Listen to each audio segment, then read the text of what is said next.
Hello, good evening and welcome to News 360 live from our studio here at Desanwe Kanda in Accra. I am Martin Asiedu. And I am Ayisha Yakubu. Coming up, the top stories. News 360 headlines is brought to you by Flamingo Paint, Pepsodent Charcoal and Pepsodent Herbal, EcoBank. Lawyers of 11 West African nationals deported from the United States sue Ghana of alleged unlawful detention.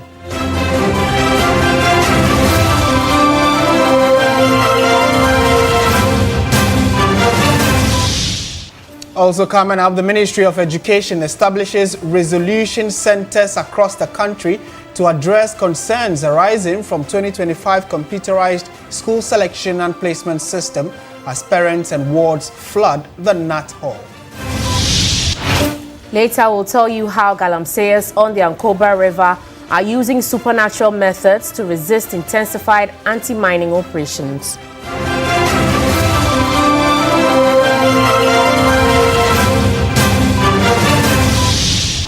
Later in business, Bank of Ghana's suspension of UBA Bank's Forex license and 5 remittance operators takes effect from today as IMF endorses crackdown on reinforced cedi. And in international news, former defense minister and vocal critic of Togo's government, Marguerite Nyakande, arrested over comments in which she urged the security to take the side of protesters.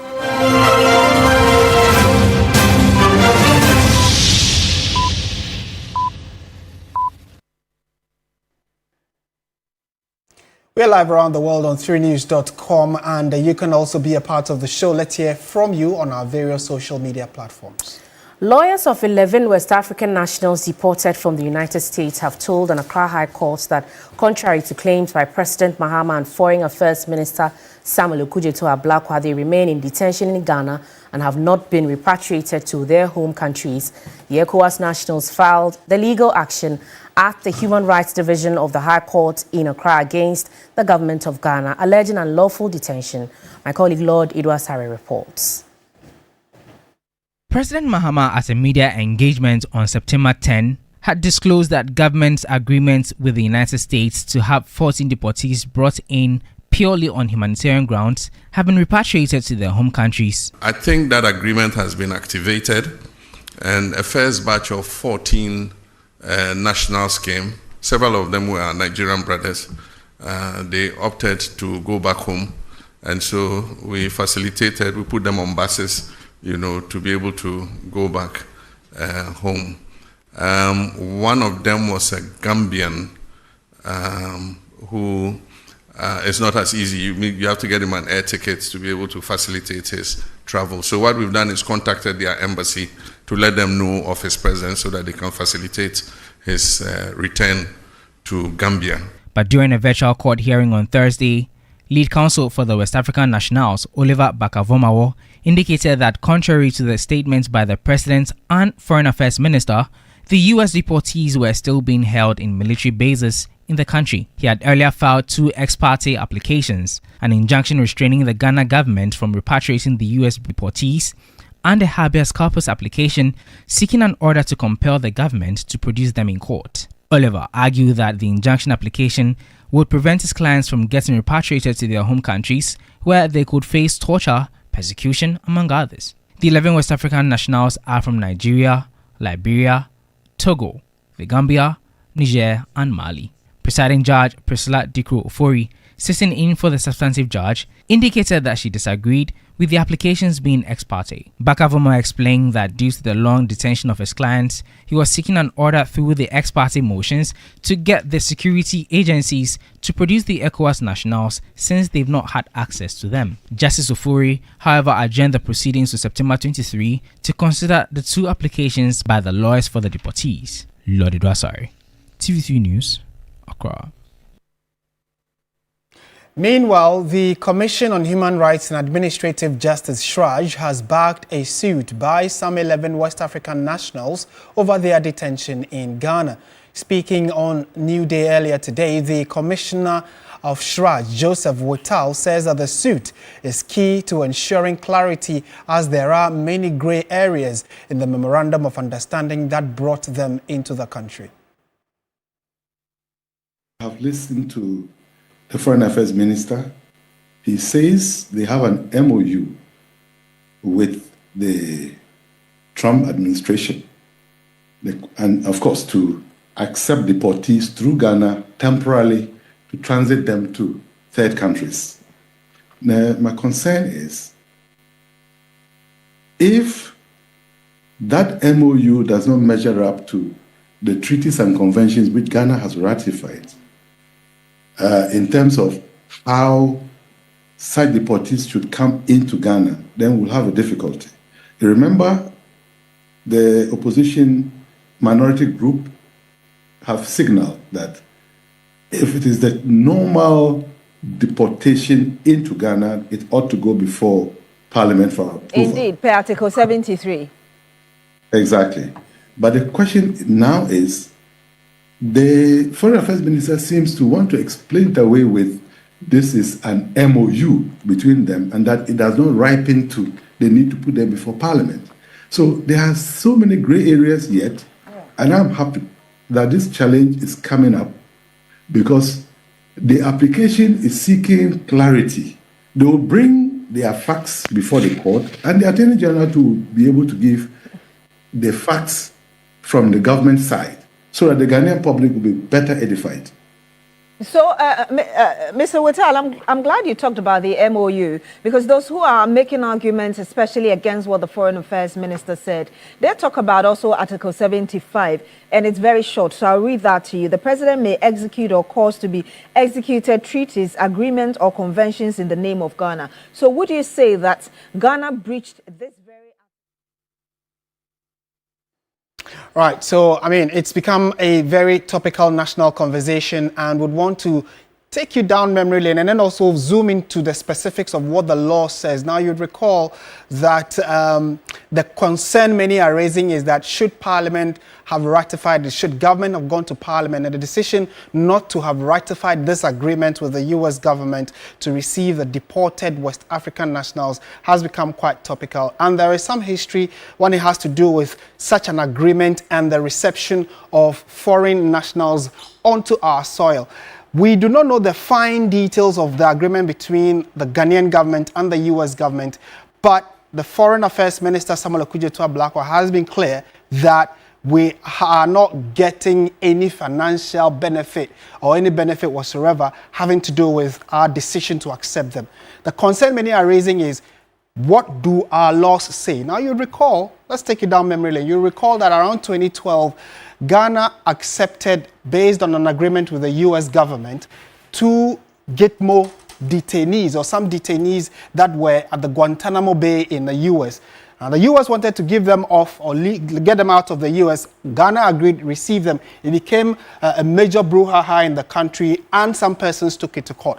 And this is what the court finally settled on. And that's what is in Article 75. It says, a treaty, agreement, or convention executed by or under the authority of the President shall be subject to ratification by A, an act of Parliament, or a resolution of Parliament supported by the votes of more than 1/3 of all the members of Parliament. And clearly, the current administration has more than 1/3 of the people in Parliament being on their side. So if it had gone to Parliament, ratification wouldn't have been a challenge.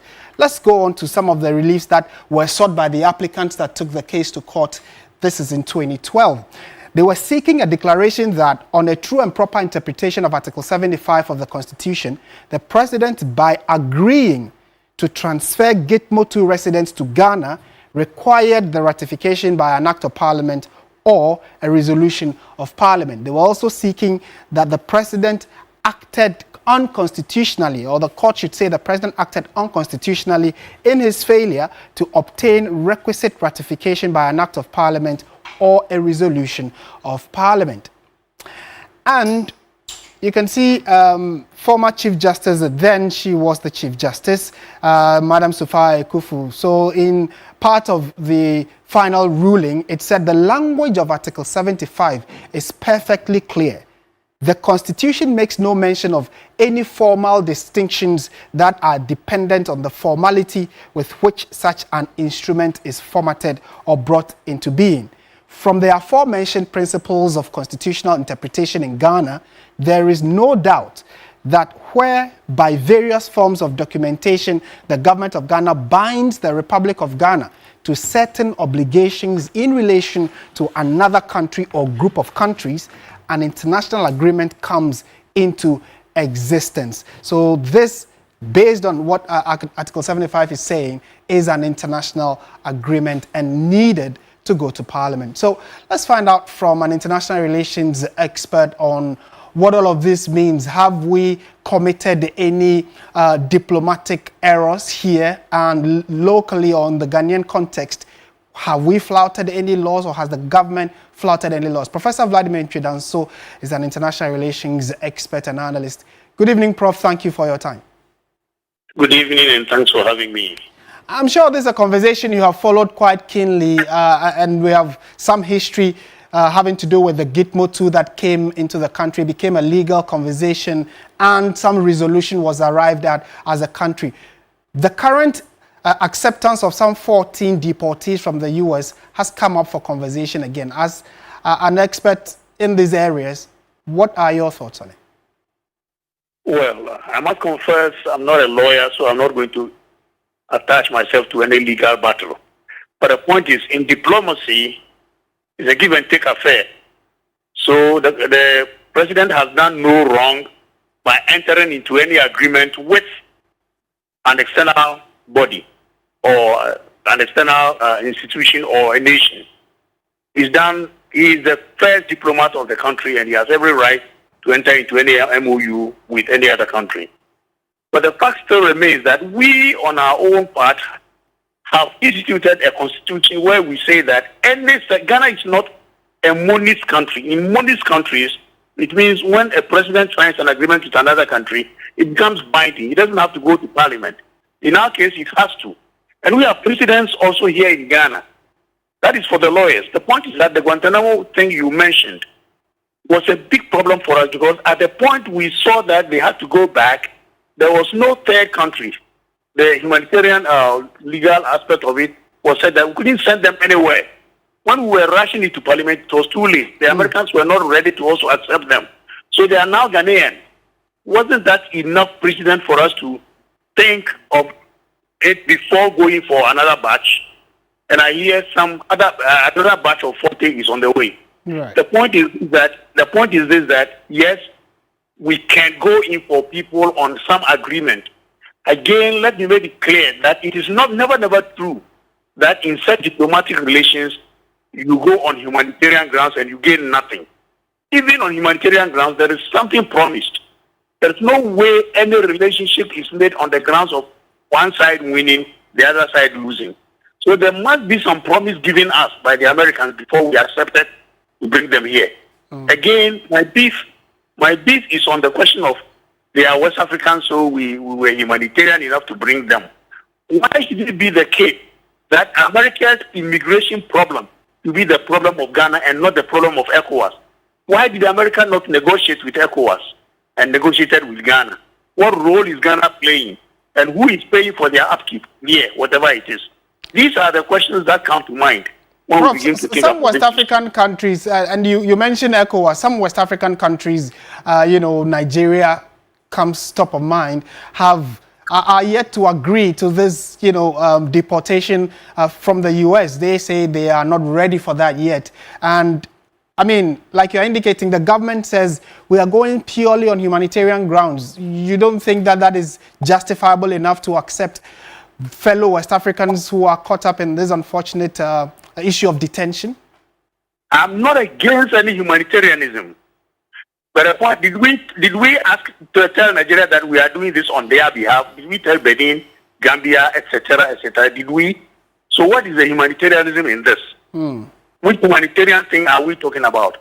There are a lot of Sudanese nationals here, Ethiopian nationals, Malian nationals, who need humanitarian assistance. Have we extended anything to them? They are begging on the streets. So let's be careful about what the words we use when we are doing things that inure to our benefit. Right. Prof, thank you so much. We are taking them without any promise given us. So you are sure we definitely have some agreement? Maybe we don't, it's not privy to the public yet, but certainly we should have agreed. There is something we need to be told. We need to be told of something. Because in diplomacy, there is no way. It could be as innocuous as a promise for them to do something for us with the IMF or the World Bank or anything. It could have been just an innocuous promise or that kind of thing. But definitely in diplomacy, you give as much as you want to take. Okay. Very topical subject. We'll keep very close eyes on it. Thank you very much, Professor Vladimir Ntridanso, for your thoughts on this issue. Subsequently, we'll get you further details on how all of this unfolds. Right, Martin, let's now turn our attention to education. And the sector ministry has established resolution centers across the country to address concerns arising from the computerized school selection and placement system. These centers have been set up at the district and regional education offices with a national center located at Ghana National Association of Teachers, NAT Hall in Accra. Meanwhile, the ministry reports that 82% of students have been successfully placed. The Ministry of Education says it is working to address challenges faced by students following the release of the 2025 school placement results. It opened the computer placement portal on Wednesday, 17 September 2025. Since then, thousands of unsure students have rushed to access the portal, creating heavy online traffic. While many have successfully logged on, others are yet to receive their placements, largely due to poor network connectivity in some areas. As at this moment, the system is up and running, and it's very effective and efficient. Because of the anxieties and the traffic, we actually anticipated, because people were actually waiting to find results of their placement. We saw that there was actually so much traffic on the system as at the time of the release. The technical team, together with my team, worked throughout the night to stabilize the system, and the system is up and running. People have checked their placements. Some had earlier checked and they had a status of pending placements. Those ones have been resolved and resolved very well. At a news conference in Accra, officials assured the public that the ministry is actively working to resolve the concerns. Dr. Clement Apak is the Deputy Minister of Education. In order to reduce the stress on parents and guardians, resolution centers have been set up at the district, regional, and national levels, i.e., GES TVET district regional offices, with the NAT Hall in Accra being the National Resolution Center. Out of 590,309 qualified candidates, 483,800 have so far been successfully placed, representing 82%. This includes 248,038 females and 234,783 males. However, 107,509 candidates could not be matched with any of their selected schools and will now have to complete self-placement process. The Deputy Minister of Education, Dr. Clement Apak, addressed the issue. In total, the placement program covers 724 public senior and senior high technical schools, 233 TVET institutions, and 70 private senior high schools under the pilot program. As part of the process, private schools have also been included. Still on education and on the same subject of the placement, the Computerized School Selection and Placement System Resolution Center located at the Nat Hall has been inundated with parents and students who are yet to get placements into the preferred senior high schools. My colleague Noura Mohammed was at the center earlier today where she spoke to the various stakeholders. We're here at Nat Hall to find out what problems parents and their wards have concerning the senior high school placement system and how these problems are being resolved and what the processes are like. Fiani John Gameli and my ward is Isabella Fiani Ewenam. Okay, this done a check and I couldn't find her placement. So she was crying the whole morning. So I contacted one of my colleagues and he said I should come to Workers College. And so that I'll come and find out what is happening. Unfortunately, when I came, I learned it was not placed yet. They are now doing the placement for her. So quickly, when I give her this thing, a report, everything was smooth, and I was very happy that the system, the way things are going on, I was so happy. I'm here because of the school placement. When we came, they attended to us satisfactorily. Okay. They were really patient with us. I got placement, but I came to change it. They said from next week they will call us and tell us that the schools are in so that we can check. My name is Dr. Belinda Glover, and we are happy seeing you here this morning. The first desk is for TVET. So if you are a student and then you want to go to vocational technical, we ask you to go to that desk for any challenge that you are facing. The second one is for purely second cycle schools, so senior high schools, and the senior high secondary technical. So if you are going for secondary technical, then you go to the second table. The other table we are looking at re-entry. So somebody might have completed in 2022, 2023, 2024. They may not have been placed. So this year when you come, we will do that for you. Private schools are in. They have been categorized as E, and then students have been placed. So as of when the cases keep coming, we'll be able to tell whether they have attended, they are able to go to those schools, or they are even happy about it. But for now, we haven't really had any issues regarding that. Yes, but everybody is happy for now. Maybe later, if they come back that they are not happy, then we'll take it out from there. Some selected private schools are part of the free senior high school policy.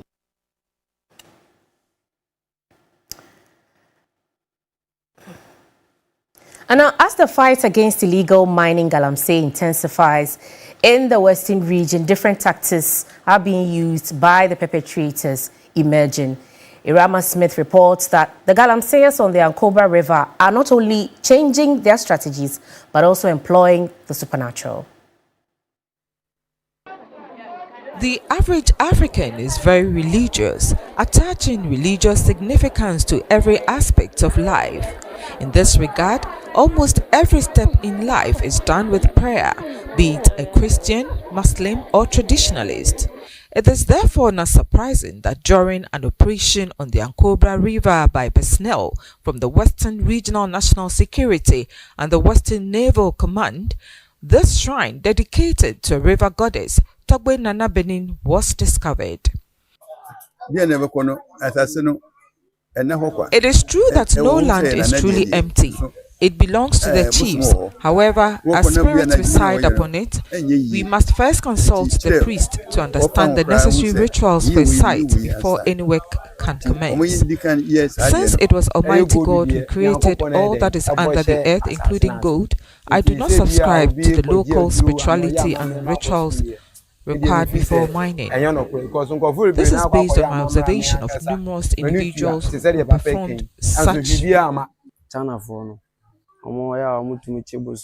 The Chinese miners have been known to capture these gods in order to obtain access.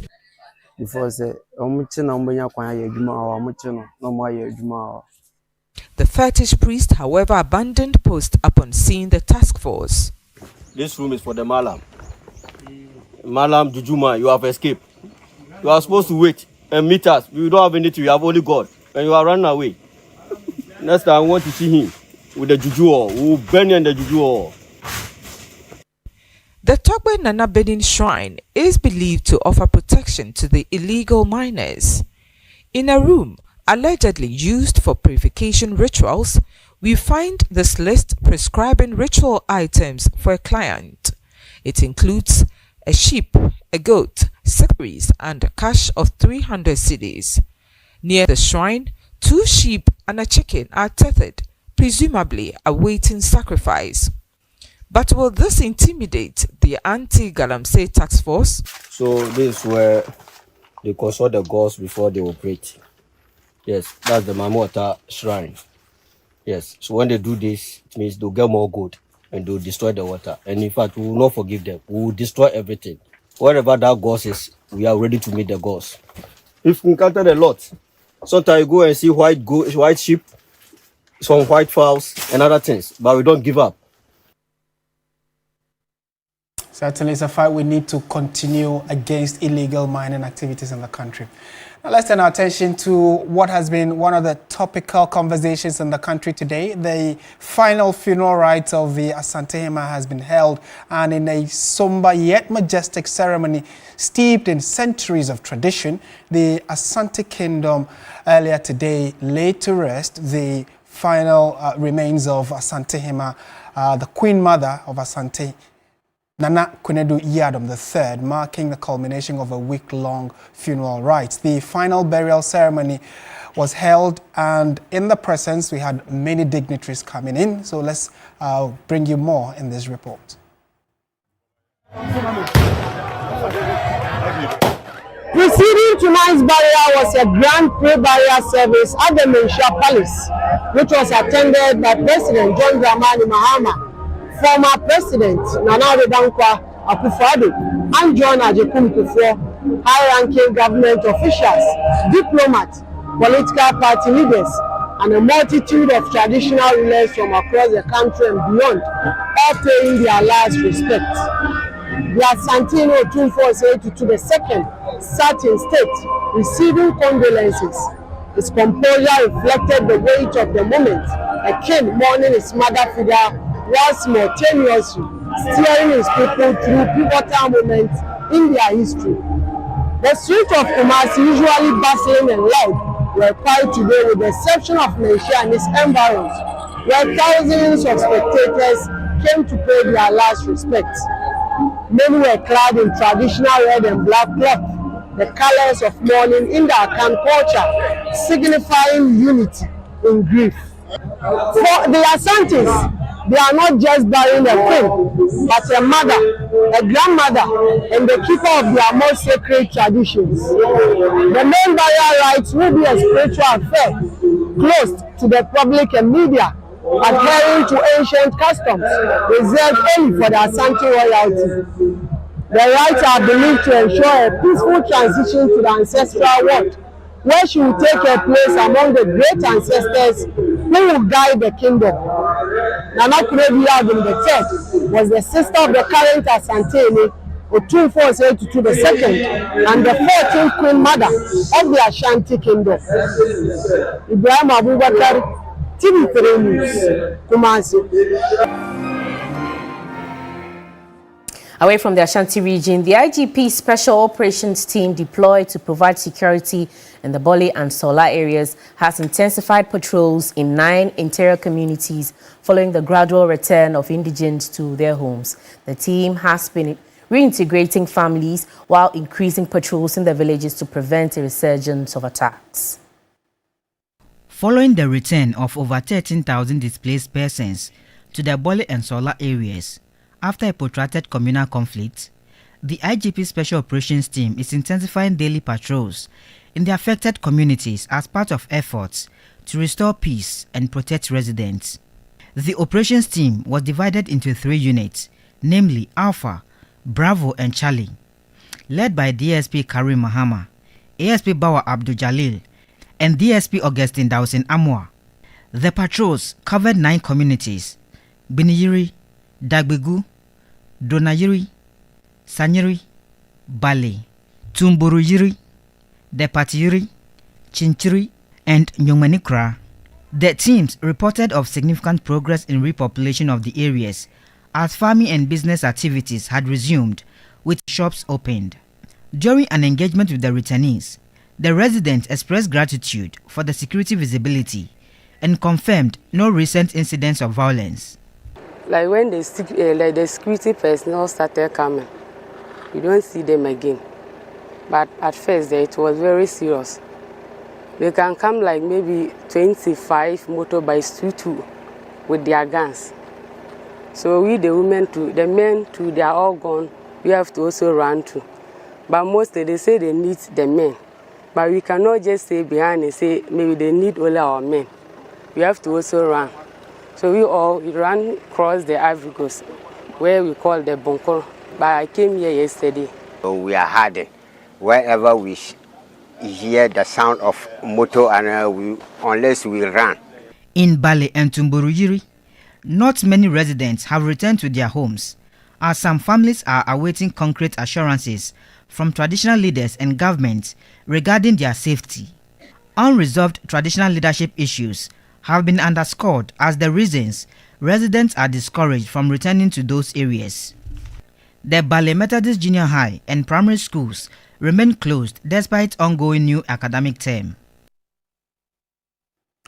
Well, we're taking a quick break, but before that, you need to pay attention to this information, because if you're a football lover, if you're a lover of the beautiful game, well, GPL is live on TV3, and we are going to be bringing you live coverage every week where the games would be live here, and we expect to have fine commentary, the brightest stars brought straight to your screens with world-class coverage. But that's not all. We set the tone and the stage with our GPL preview show, giving you the inside scoop and expert analysis. And when the final whistle blows, we keep you covered with our highlights and review programs, so you never miss a goal, a save, or a talking point. For the fans who love to stay connected on the go, we have reels and updates on social media. This is more than just coverage. This is TV3 positioning the Ghana Premier League as premium sports product. So mark your calendars, gather your friends, and join us this weekend for another unforgettable round of Ghana Premier League football, only on TV3. Absolutely.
Good evening. This is Business on News 360 and I'm Minu Afol. The Ghana International Trade Commission, GITC, says it is committed to safeguarding Ghanaian industries from unfair competition. The commission gave the assurance after receiving a petition from Sunda International, a local manufacturer of diapers and sanitary products. Established under the GITC Act 2016, Act 926, the Commission investigates and adjudicates cases of dumping, subsidized imports, and sudden import surges. Executive Director Mavis Ejekwa, speaking during a tour of Sunda International's factory at Weija, said measures are being considered to ensure a fair trading environment. The petition was all about people dumping substandard baby diapers on the Ghanaian market. So they filed a petition with us to check. We have done a lot talking about the crocodile market issues. We got solutions for them, and I know that Softcare or Sunda International will surely get the solutions for them or the results that they need. The GITC maintains it will continue to monitor trade flows and enforce World Trade Organization rules while ensuring protection for local producers. Well, it promises to be a holiday of culture, music and enterprise as 3FM in partnership with EcoBank stages Afroconnect on Monday, September 22. Ahead of the festival, vendors converged at a special workshop on TV3 premises to prepare for the unique cashless Afro market experience. From fashion to food, arts, crafts, and livestock products, expectations are high as exhibitors look forward to engaging directly with patrons in a festive atmosphere. I'm an artist. On Monday, I'll be at the Kwame Nkrumah Museum, the 3FM Afroconnect. So I'm expecting each and everyone to be there. We are Yas Steam Limited, Steam Textiles. We are into fabrics and lovely boo-boo dresses like I'm rocking, and I hope you would want to rock the same thing. So let's meet this Monday at 3FM Afroconnect. For many, Afroconnect is more than a marketplace. It's an opportunity to celebrate the African identity while showcasing products and services to both local and international visitors. Do magic therapy. 3FM, we are going to offer the good therapy, those who have backache, feet problem, and so on. So please come to our table so that you have a good therapy on that date. This year we are taking part in the 3FM Afro Connect, and it's going to be massive. You know, everybody has been seeing it on social media. You pass everywhere, everybody are asking Kokujin, what is this? Here is the product. Come and experience it. The Kokujin, spice your day, spice your day. With EcoBank powering a cashless payment system, the organizers of the 3FM Afroconnect are confident of a seamless experience for both vendors and patrons. Away from that, the Bank of Ghana's suspension of UBA's foreign exchange trading license and the partnerships of 5 money transfer operators has officially taken effect today. The enforcement action, which follows previous announcements, is expected to tighten regulatory oversight of inward remittances and protect the integrity of the cedi. From today, UBA Ghana is barred from engaging in foreign exchange trading, while Tap Send, Top Connect, Remit Choice, Send Up and AfriX are restricted from remittance activities with local payment service providers. Industry watchers say the measure could momentarily slow remittance inflows, but insist the cleanup is necessary to ensure transparency and compliance in the sector. The International Monetary Fund, IMF, has welcomed the bank's action, describing it as timely in strengthening the foreign exchange market and reinforcing the cedi's status as the sole legal tender. The breaches were quite several. Diversion of foreign exchange inflows. When you take money, those dollars and pounds from our diaspora people, those monies are supposed to find their ways into the nostril balances of our banks, so that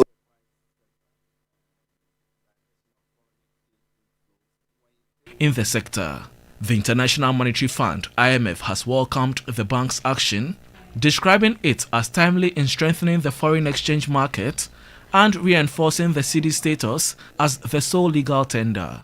The breaches were quite several. Diversion of foreign exchange inflows. When you take money, those dollars and pounds from our diaspora people, those monies are supposed to find their ways into the nostril balances of our banks so that those flows end up within the system.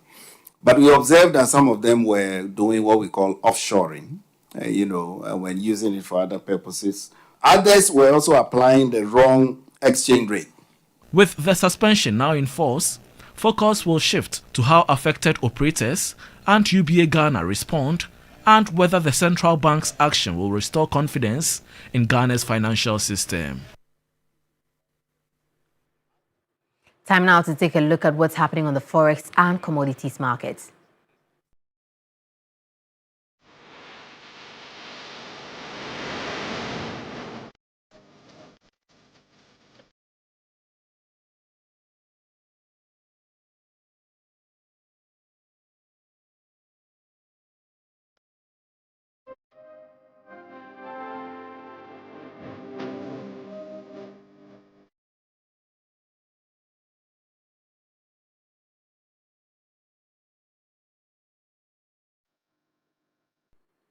Well, that's it for business tonight on News 360. I am Minu. Afro Sports News is up next. Please stay tuned.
Hello, good evening, and welcome to the sports segment here on News360. My name is Bill Lishen. Now, Ghana's rising athletics star Rose Amonima Yeboah has qualified for the final of the women's high jump event at the 2025 World Athletics Championships, following an impressive performance in Thursday's qualification round. The 22-year-old cleared a height of 1.92 meters, placing 9th overall among a competitive field of the world's top high jumpers and earning a spot in Sunday's final.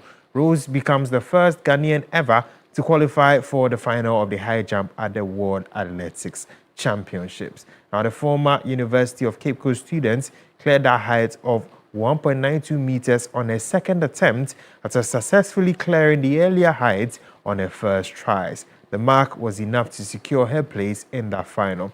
Rose previously claimed gold at the 2023 African Games and the 2024 African Championships.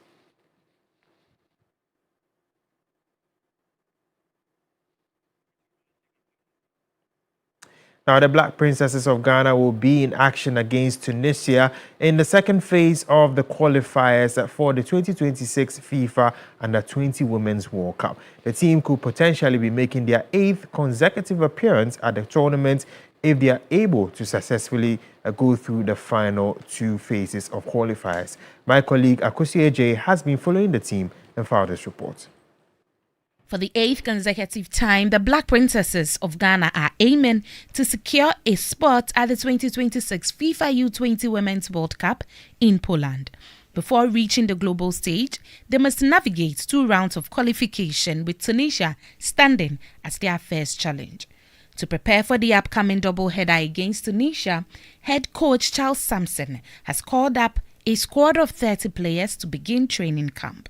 Among the invitees is Comfort Yeboah, a standout from Ghana's bronze-winning team at the 2024 Afrocon. The training camp kicked off on Monday, 18th August 2025 at the Ghana Men's Soccer Center of Excellence in Pram Pram. For Coach Charles Sampson, applying different teaching methods to send across the right information to the players is a priority. I'm a little bit abreast with youth and how to deal with them. So I have different ways of introducing things. And so we try to use every method. Everyone learns differently. Some physically, some learning by doing. Some also by tactical board, some also with video. So we try to mix all this to be able to get everyone on board. An expectation of this team cannot be overemphasized, as after 7 U20 World Cup outings since 2010 and 6 coaches including Yusuf Basigi, Ben Foucault, Masiwu Didi Dramani, Bashir Hayford, Robert Saki and James Dadzi, qualifying to the 2026 edition is just a natural phenomenon, but making it past the group stage to Poland, but also for the first time making it out of the group stage for the very first time. Actually, when I took over, this was one of the goals that we set as a team. But first of all, here now is all about the qualifiers, and all our attention is on the first hurdle. So absolutely that part is very important and is part of our goal, but we will come there when we cross the On 20th September and 28th September, when the Princesses line up against Tunisia, Coach Charles Sampson will have his work cut out for him to make it to the final round of qualifiers. Now let's move on to Europe, where in the Champions League we witnessed a drubbing of Monaco by Club Brugge. They defeated them by 4-1. Copenhagen drew 2-2 with Leverkusen. Currently ongoing, Man City versus Napoli is 0-0. Galatasaray lead Frankfurt. We have Sporting CP and Almaty still locked at 0-0. And Newcastle are currently playing against Barcelona, still at 0-0.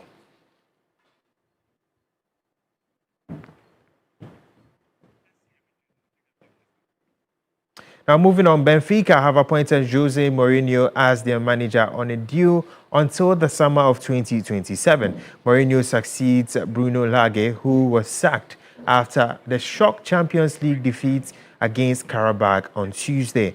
The former Chelsea boss returns to management less than a month after being dismissed by Fenerbahce following a Champions League playoffs defeat by his new club, Benfica.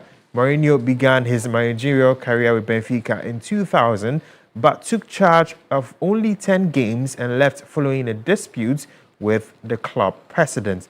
Lage was sacked despite losing just one game across all competitions this season, and Mourinho inherits a side that sit fifth in Premier Liga, 5 points adrift the leaders Porto, but with a game in hand. Now, his first game back at the Lisbon-based club is on Saturday when they travel to 17th place AVS.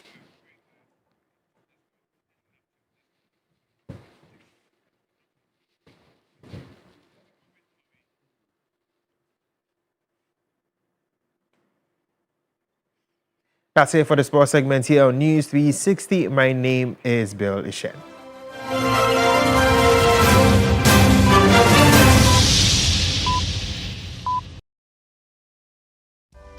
In my line of work, a confident smile is everything. Kale Charcoal Toothpaste keeps me on top of my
Ray and Coil, powered by 3 Entertainment.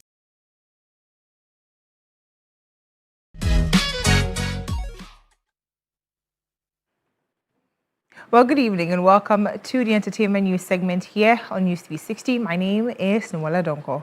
Now, Ghanaian international music star and cultural activist Rocky Dawuni has welcomed the decision to recognize artists and cultural figures with diplomatic passports, saying the move will help bring global attention to Ghana. Now, the 4-time Grammy nominee stressed that creative personalities are some of Ghana's most visible global representatives, adding that extending such honors to them is in order to strengthen Ghana's cultural diplomacy. He spoke to Owusu Arai.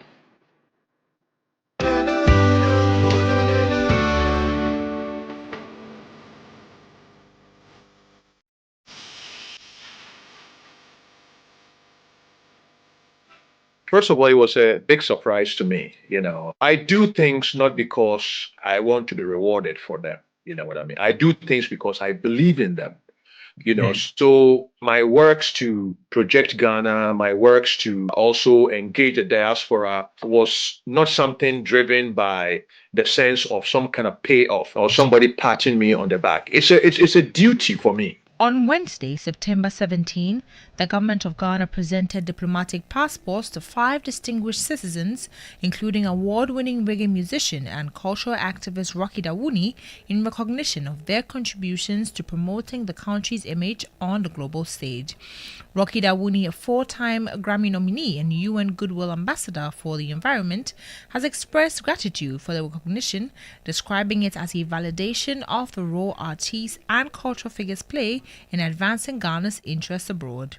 It's an opportunity for our upcoming musicians, our creatives, to know that you can aspire to the highest vision in the world and don't be limited by any boundaries. And I think that type of inspiration, which are exemplary, I think is something that I feel that I can constantly share with my brothers and sisters in the creative industry. And at the same time, creatives in the diaspora, to see that our nation has recognized an artist and a musician for his work. So they all know that there is also a connecting point for all of them, that Ghana has raised the banner that creatives are very important in terms of the changing the narrative and putting out the positive narrative of people of African descent and ultimately elevating the name of Ghana all around the globe. Beyond politicians and civil servants, the reggae icon urged policymakers to see artists and cultural figures as strategic partners in national development, emphasizing that the cultural economy has the power to attract investment, tourism, and goodwill for the country. Rocky Dawuni, who has long combined music with activism, expressed optimism that the honor will strengthen his global advocacy work while drawing more attention to Ghana. Be ready for more. We go to kill it with the wickedest sound. Ready or not? Yeah. Be ready for more. And that's it for the entertainment news segment here on News360. My name is Noella Donko. And that's how we bring the bulletin to an end. Thank you so much for watching. I am Martin Asiedu. And I'm Ayisha Yakubu. Enjoy the rest of our programs and have a good evening.